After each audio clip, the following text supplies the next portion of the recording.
परमाणु और अणु के बारे में पढ़ना है। देखिए आज तो ईसा पूर्व की बात है। आज तो ईसा पूर्व एक भारतीय महर्षि हुए हैं। महर्षि का मतलब एक संत हुए हैं, एक महर्षि। उनका नाम था महर्षि कणाद। क्या नाम था? महर्षि कणाद। महर्षि कणाद। और महर्षि कणाद ने बताया कि जो पदार्थ का निर्माण हुआ एक छोटे से कण से हुआ। कहा पदार्थ का निर्माण एक छोटे से कण से हुआ। और ये कण कैसे थे? अविभाज्य कण। इसको बताया गया कि अविभाज्य कण है और इन अविभाज्य कणों से पदार्थ का निर्माण। बात समझ गए? अविभाज्य कणों से पदार्थ का निर्माण हुआ। तो ये 8 ईसा पूर्व भारतीय महर्षि थे कणाद। उनका नाम क्या था? कणाद। और उन्होंने क्या कहा? पदार्थ का निर्माण छोटे छोटे कणों के आपस में मिलने से बना। उसके बाद में ग्रीक दार्शनिक आए। ग्रीक का मतलब होता है यूनानी दार्शनिक। ग्रीक दार्शनिक आए, उनका नाम लियोजियन था। लियोजियन और डेमोक्रिटस। डेमोक्रिटस दो थे, ये भी दार्शनिक थे। लियोजियन और डेमोक्रिटस ये भी दार्शनिक थे। और इन्होंने भी यही बात बताया कि जो है कुछ अविभाज्य कण होते हैं, अविभाज्य कण होते हैं जो आपस में मिलकर एक अणु बनाते हैं और अणुओं से मिलकर पदार्थ का निर्माण हुआ। अविभाज्य कण से अणु का निर्माण करते हैं आपस में मिलकर। और बात समझ गए? ये जो अविभाज्य कण है इनको उन्होंने क्या कहा? परमाणु।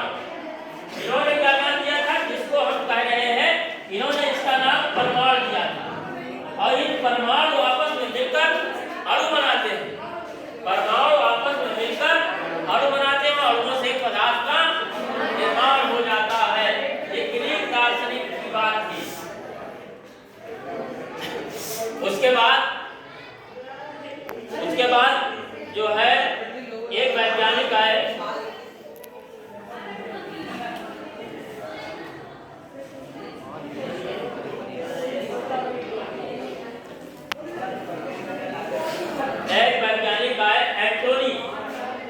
एंटोनी आए। एंटोनी नाम था इनका। एंटोनी नाम था। एंटोनी लियोजियन का नाम था। और इन्होंने 18वीं शताब्दी में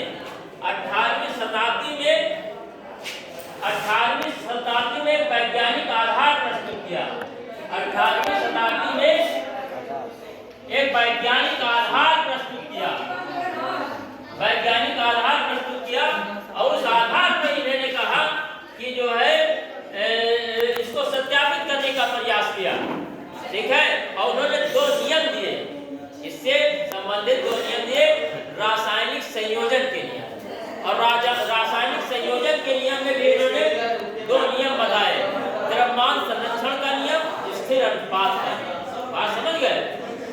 द्रव्यमान संरक्षण का नियम और दिया था स्थिर अनुपात का नियम। अब द्रव्यमान संरक्षण के नियम में उन्होंने क्या क्या बताया?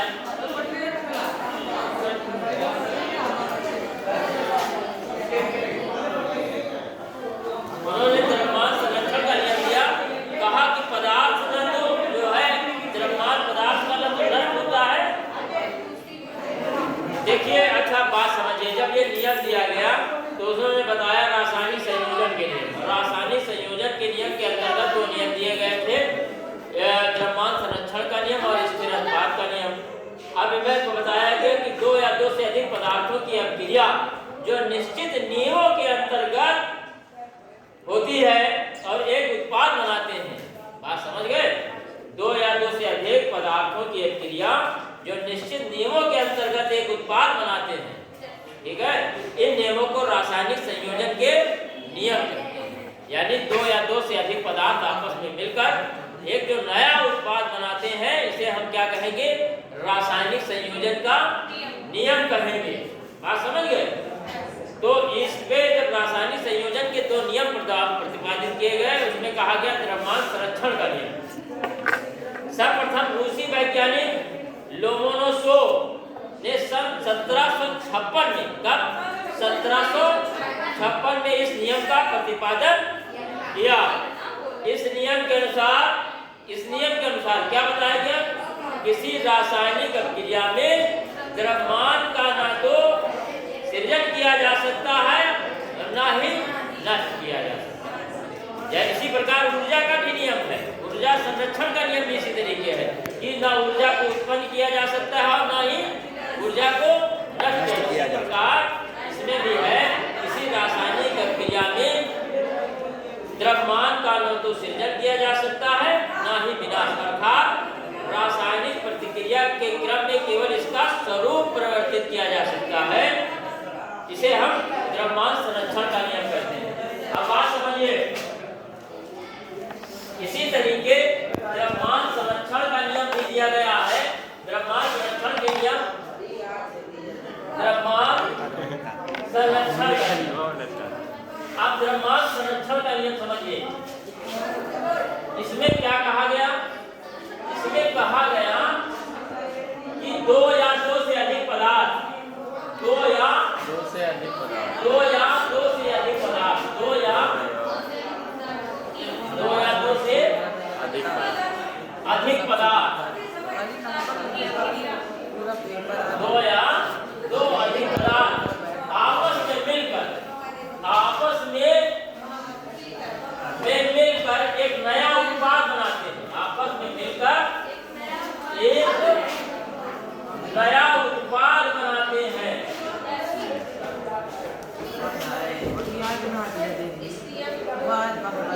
इसे रासायनिक संयोजन का नियम कहते हैं। बात समझो, पहले बनाते हैं, इसे रासायनिक संयोजन का नियम कहते हैं। क्या कहते हैं? रासायनिक संयोजन का नियम कहते हैं।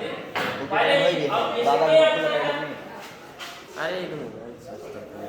इसे रासायनिक संयोजन का नियम कहते हैं। अब इसके अंतर्गत द्रव्यमान की बात आई पूरा, तो इसमें कहा गया कि जब द्रव्यमान को ना तो नष्ट किया जा सकता है ना तो उत्पन्न किया, द्रव्यमान कल झगड़ा का ना तो सृजन किया जा सकता है, सृजन किया जा सकता है और ना ही नष्ट। तो क्या होता है? ना ही नष्ट, यानी इसमें रूप परिवर्तन होता है, इसमें रूप या स्वरूप परिवर्तन, इसमें स्वरूप परिवर्तन होता है। बात समझ गए? इसी प्रकार एक नियम है ऊर्जा संरक्षण का नियम। ऊर्जा को ना उत्पन्न किया जा सकता है ना नष्ट किया जाता है, उसका स्वरूप परिवर्तित होता रहता है। बात समझ गए?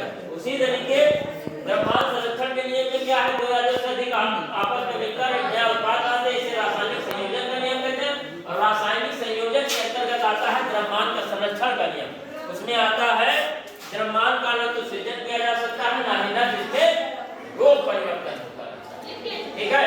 इसी तरीके एक नियम और आया इसी में, स्थिर अनुपात का नियम। इसमें एक और नियम आया, समझ लो पहले। इसमें एक नियम और आया, दिया गया स्थिर अनुपात का नियम। अब स्थिर अनुपात का नियम क्या है ये भी समझो। स्थिर अनुपात का नियम, स्थिर अनुपात का नियम, इसको भी आप समझिए। स्थिर अनुपात का नियम, स्थिर अनुपात का नियम क्या है?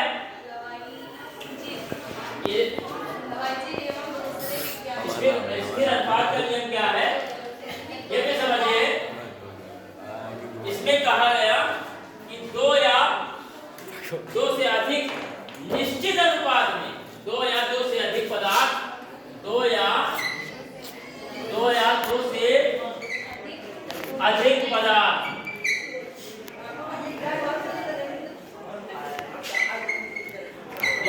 से अधिक पदार्थ एक निश्चित अनुपात में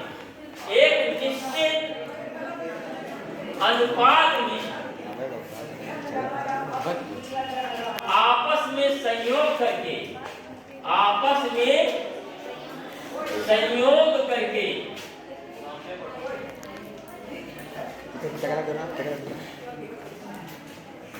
एक नया उत्पाद बनाते हैं। नया उत्पाद बनाते हैं से स्थिर अनुपात बनेंगे। स्थिर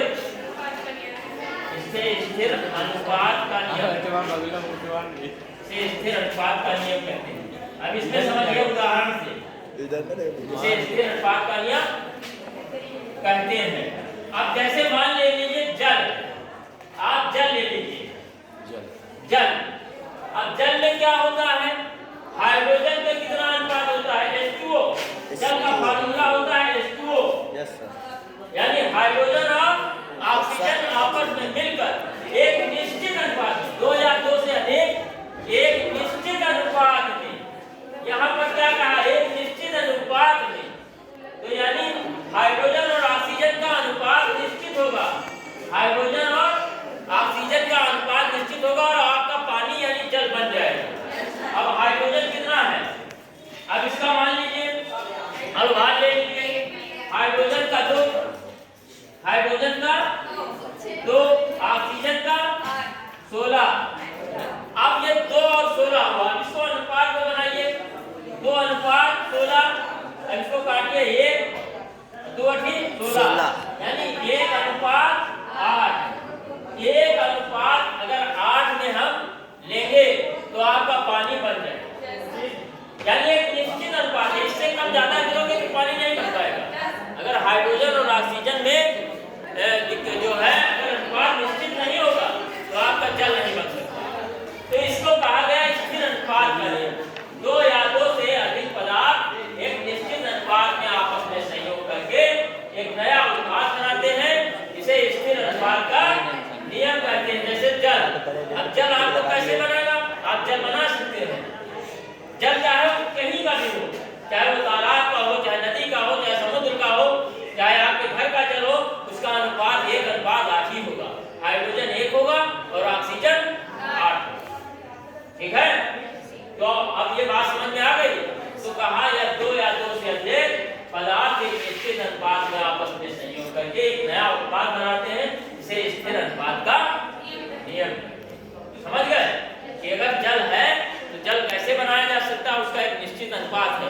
कुछ पदार्थों के निश्चित अनुपात से हम जो है बना सकते हैं नया उत्पाद, इसे स्थिर अनुपात का नियम।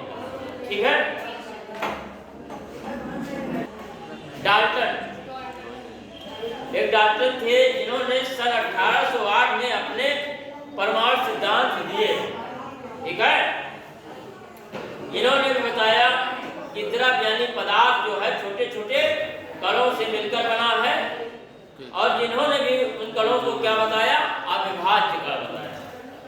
समझे, और अविभाज्य कण बताया और इनको भी परमाणु की संज्ञा दी।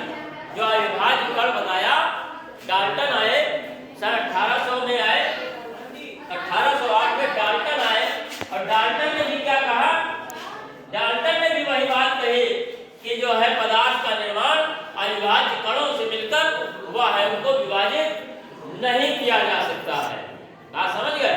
डाल्टन ने भी यही बात बताई, कहा कि जो है पदार्थ जो बना है छोटे छोटे कणों से मिलकर बना है, और ये अविभाज्य कण होते हैं। समझ गए। और इन्होंने इनका नाम परमाणु किया और कहा कि परमाणु न तो नष्ट किया जा सकता है न उत्पन्न, परमाणु अविनाशी है। कहा परमाणु को हम ना, डाल्टन आए और डाल्टन ने भी इनको जो बताया, इनको परमाणु कहा, और परमाणु कहने के बाद इन्होंने क्या कहा कि ना परमाणु को तो नष्ट किया जा सकता है और ना ही उसको सृजन किया जा सकता, ना ही उत्पन्न किया जा सकता। बात समझ गए। उन्होंने भी अविभाज्य कण बताया था, मगर डाल्टन की बात कुछ समय बाद गलत हो गई। डाल्टन की कुछ समय बाद जब नील्स बोर और रदरफोर्ड आए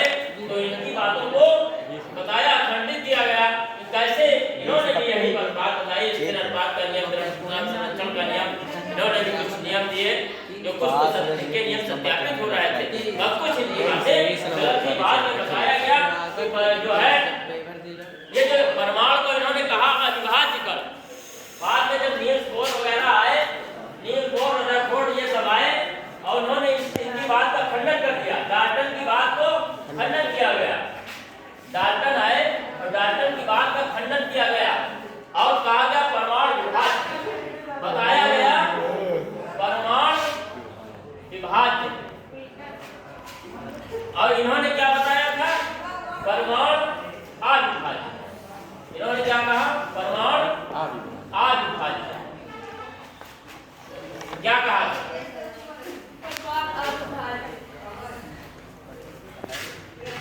डाल्टन ने कहा था परमाणु अविभाज्य, जबकि परमाणु को विभाजित किया जा सकता। कहा किसने विभाजित किया गया? प्रोटॉन, न्यूट्रॉन और इलेक्ट्रॉन। प्रोटॉन, न्यूट्रॉन और इलेक्ट्रॉन, और इनकी बात को खोजें। कहा परमाणु को विभाजित किया जा सकता है, और परमाणु किसमें विभाजित हुआ? प्रोटॉन, न्यूट्रॉन और इलेक्ट्रॉन। बात समझ गए? परमाणु, इन्होंने डाल्टन ने बताया था परमाणु अविभाज्य है, अविनाशी है। इन्होंने क्या कहा था? अविनाशी है, यानी इसको तोड़ा नहीं जा सकता, अविनाशी है, अविनाशी है, डाल्टन ने बताया था। बाद में इनकी बात का खंडन हुआ, डाल्टन की बात का खंडन हो गया और डाल्टन की बात का खंडन किया गया और उसमें बताया गया परमाणु विभाज्य है। और परमाणु किसमें विभाजित होता है? प्रोटॉन, न्यूट्रॉन और इलेक्ट्रॉन। बात समझ में आई?